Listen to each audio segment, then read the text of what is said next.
church family. I want to welcome you to the first edition of the Pastor's Midweek Update in 2021. And this month, February, is a very significant month for our church family at First Baptist Arlington. This is the month where we mark our anniversary as a church, when our church began. We started in the month of February, 1871. So this month will mark our 150th anniversary of existence as a church family. And so what we're going to do during this year in the Midweek Update is I'm just going to walk you through somewhat of a historical understanding of who our church has been, and also point us into the future so that we can lean into where we believe God is leading us as a church family as we live on beyond our 150th anniversary. So when you think of Arlington, Texas, today in 2021, we are the 49th largest city in America. Right at 400,000 people now call Arlington home. And that makes us larger than cities like New Orleans or Cleveland or Pittsburgh or Anaheim or Orlando. So just imagine the bustling dream city of Arlington today that is home to the Texas Rangers and the Dallas Cowboys and Six Flags over Texas, the General Motors plant, and so many other industries now that call Arlington home. If you just imagine this sprawling city that spans this huge amount of property north of I-30 and south of I-20, strategically located between Dallas and Fort Worth, well, it hasn't always been like that. In fact, today we are standing on the site of where our community actually began. I'm here at the Marrowbone Spring Park. I'm standing in front of the historical marker that designates this particular geographical place as the point where our community actually began. European settlers made their way here in the 1840s, and Native Americans were living here along this creek, which today we know as Johnson Creek. In the vicinity of where I'm standing right now, there was a spring that the Native Americans used during those days, and we believe this is a place where they would grind their grain, and this was a major water source for them. Well, in 1841, General Edmund Tarrant fought a very famous battle here with the Native Americans, and then eventually in 1843 a treaty was signed. And so the Native Americans, who were the original inhabitants of this community, of this area, and these new settlers reached an agreement of how they could coexist together. And then eventually a trading post was established right here in this area where I'm standing today. And finally, in 1847, Colonel Middleton Tate Johnson made his way here. He was a Texas Ranger, and he was given the responsibility of defending this trading post. 1847. James K. Polk was the President of the United States, and this obviously was before the Civil War. And so Colonel Johnson was given 640 acres of land. And so this entire area basically was donated to him, and he was given the responsibility of protecting this trading post. He would join hands with a couple of other leaders in 1849, and they would build a new fort just west of here, and they would name that fort in honor of General Worth. And the entire area, ultimately, Johnson would encourage the Republic of Texas, and later really the state of Texas, to name this area in honor of General Tarrant. So Fort Worth was established, and then this county was named after Edmund Tarrant.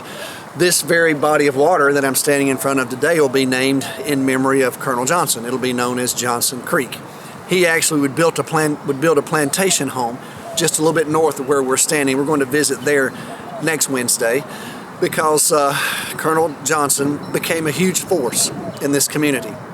He was just a military leader. He would serve as a Texas Ranger. He served in the Mexican-American War. He would later serve in the Civil War also. And his land would just become very famous in this part of Texas. And so eventually a stagecoach started to make its way through this community, and the stop was named in honor of Colonel Johnson, so it was known as Johnson's Station. And so that's really where this community began. It was a small community Originally, it was just a handful of families who actually settled here. As a matter of fact, I was looking at some of the census information.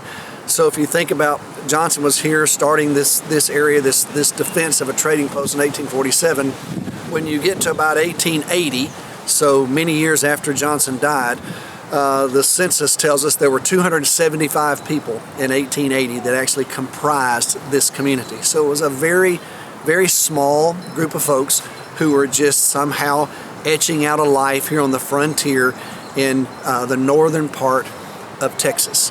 Well, the story of Colonel Johnson is going to connect to our story as a church, because that after he built his plantation here just north of us, they would actually build the stagecoach stop just south of us on the road that would connect these two communities that were beginning to grow around this area that would be known as Dallas and Fort Worth. And so that particular stagecoach stop that bears Colonel Johnson's name is where settlers began to live and gather and begin to build a life. And eventually what's going to happen there is a group of them are going to actually organize the very first church in this community. And that'll take them a number of years before they're able to actually pull that off. But we'll talk about that later as we make our way through several more segments of the Midweek Update. But as I think back on all of that and look at this community as it began in its origin, it really wasn't long till people recognized that they had spiritual needs, and those needs needed to be met, and the decision was made by a small group of them to establish a spiritual home here. And I would just say to us today, as we live in a very different community now that we know as Arlington, as I said, it's a bustling city now, right in the heart of a metroplex with millions of people who live all around us. And so on the one hand, you might say, well, we have very little in common with those folks who actually came here to originally settle this place, and very little in common with just our challenges may feel like we have very little in common with them. But here's what I would say. Regardless of the era in which we live, we face some very similar challenges, and we have some very similar needs. And so our church is there to continue to meet those needs in our society today. And we are there to face the challenges that the people who live around us today are facing. And so this entire year as a church, we're gathering around this whole idea of faith. We're calling it a journey of faith. On the one hand, celebrating 150 years of ministry and expressing our gratitude for it. But on the other hand, anticipating the future in front of us. And so the Bible tells us in 2 Corinthians 5, verse 7, that we walk by faith, not by sight. We share that in common with the original settlers of this community. God is still calling us to a journey of faith. He's calling us to take steps into the future, to live in that adventuresome relationship with Him. And sometimes it means that we have to do what Abraham did.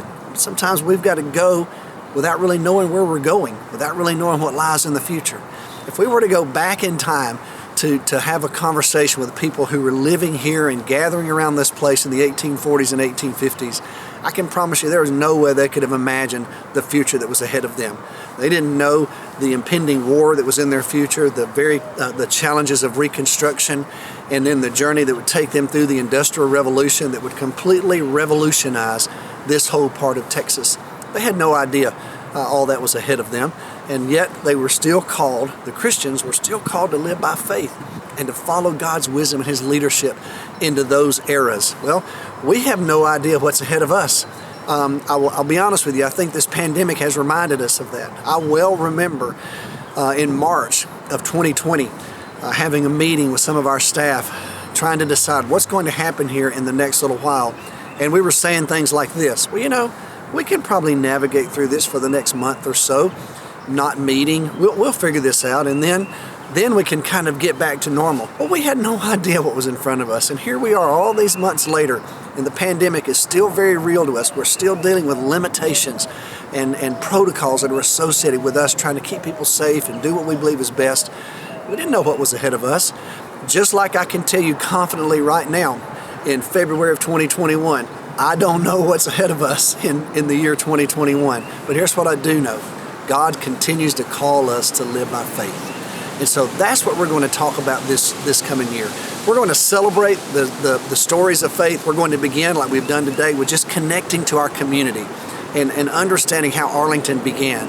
And then we're going to journey through our church's history and see how our church intersects with the story of Arlington all along the way, and how the footprint of ministry from this small church that was established here so many years ago has literally touched the lives of thousands of people across this city all through these years. And so I'm looking forward to sharing that journey with you this year. I'm looking forward to unpacking some of those memories and visiting some of these historical sites and just chronicling the story of one church and God's call on the life of that one church, and how the faithfulness of God's people has had such an incredible ministry impact and kingdom impact for these 150 years. So I'm honored to be the pastor of this church during this era, and I'm excited about where God is leading us into the future. So I'm looking forward to 2021 with you.